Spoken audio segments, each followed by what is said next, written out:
हमारे तरफ से और पूरे आरकेएम कैंपस की तरफ से आप सभी को ढेरों सारी शुभकामनाएं और बधाई।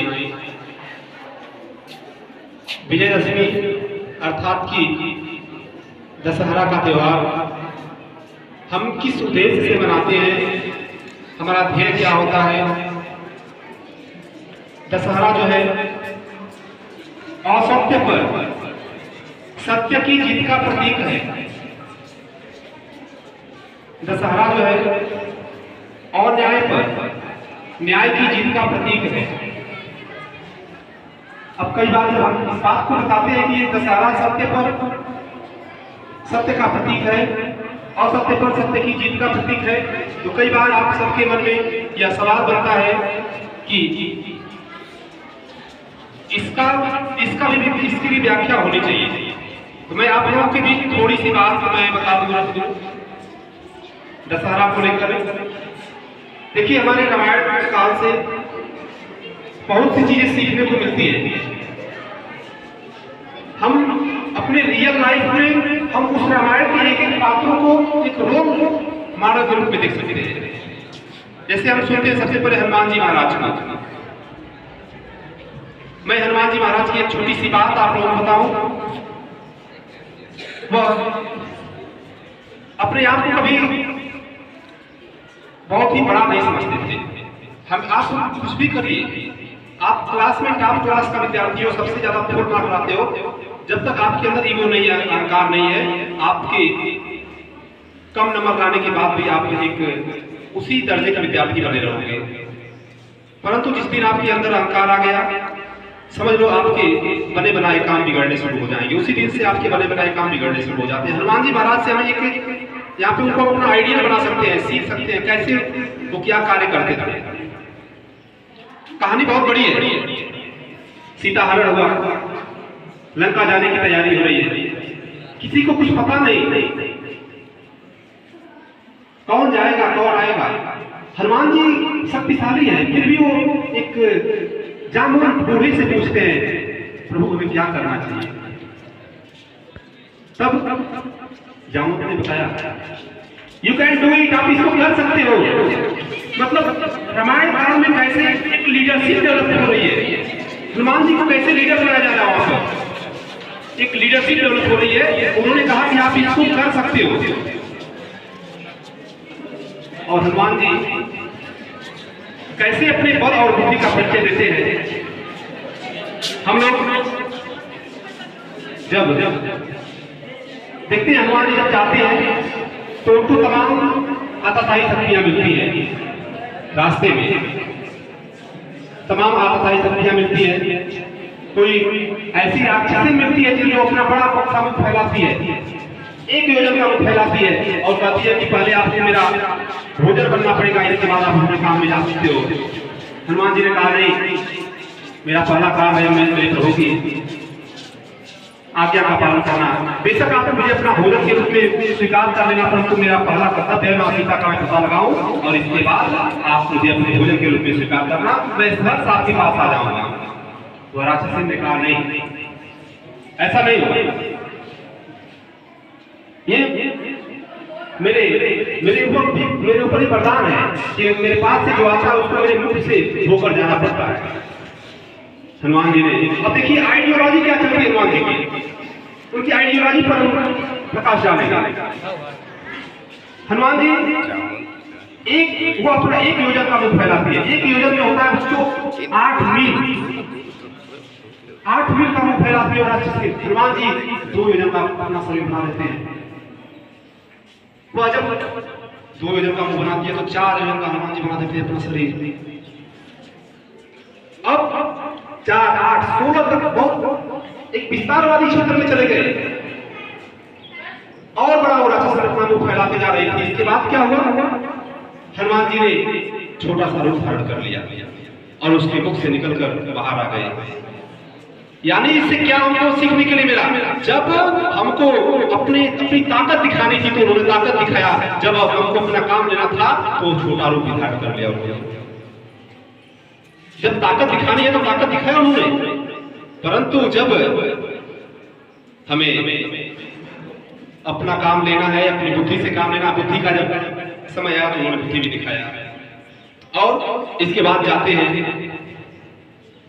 और जाने के बाद जब लंका में पहुंचते हैं, मैं कहानी को स्टार्ट कर रहा हूं। लंका में पहुंचते हैं और अशोक वाटिका में जहां पे सीता मां बैठी होती हैं, जिस समय जाते हैं उस समय रावण वहीं पे होता है। रावण मां सीता को धमका रहा होता है, 1 महीने का टाइम है, आप सब या तो वहां कर दो या तो फिर अपना गर्दन कटवाने के लिए तैयार हो। तरह तरह की यातनाएं मां सीता को दी जा रही थी। हनुमान जी महाराज सब सुन रहे थे, मुस्कुरा रहे थे। इसके बाद हनुमान जी जो परिचय के लिए अपनी मुद्रिका लेकर गए हैं, मुद्रिका को देते हैं। इसके बाद सीता जी को बिलीव नहीं हो रहा था कि मेरी स्तुति लेकर कोई आया है, और जब बिलीव नहीं हुआ तो वहां पर हनुमान जी के शब्दों में तुलसीदास ने एक पंक्ति लिखी है, कैसे विश्वास दिलाते हैं कि राम दूत मैं मातु जानकी, सत्य शपथ करुणा निधान की। राम दूत मैं मातु जानकी, हे मां मैं राम का दूत हूं और सत्य बोलता हूं, शपथ देता हूं किसकी? करुणा निधान की। मैं उसी ईश्वर की, उसी भगवान की शपथ लेता हूं, प्रभु राम की शपथ लेता हूं। भगवान को की शपथ लेते हैं माता को बिल्कुल क्लियर हो जाता है कि नहीं, ये जो गुप्तचर आया है, ये जो वीर वानर है, ये हनुमान जी राम जी के पास से ही आए हैं। शांत रहो, कहानी बहुत ही इंटरेस्टिंग है, बस अंतिम पड़ाव करें, 2 मिनट और बचा है। और इसके बाद हनुमान जी ने अपना, लोग ऐसी राजनीति चली वहां पर, राजनीति कैसे चल रही है, हनुमान जी गए हैं सीता जी का पता लगाने, तो थोड़ा थोड़ा बल का भी पता लगाते हैं, रावण की शक्तियों का पता लगा लेते हैं। अब उन्होंने पूछा माता जी से, मां मैं भूखा हूं, क्या मैं भोजन कर लूं? सीता जी मना करती है, नहीं, आप मेरे पुत्र के समान हो और मैं ऐसे आपको राक्षसों के बीच जाने की इजाजत नहीं देती। तब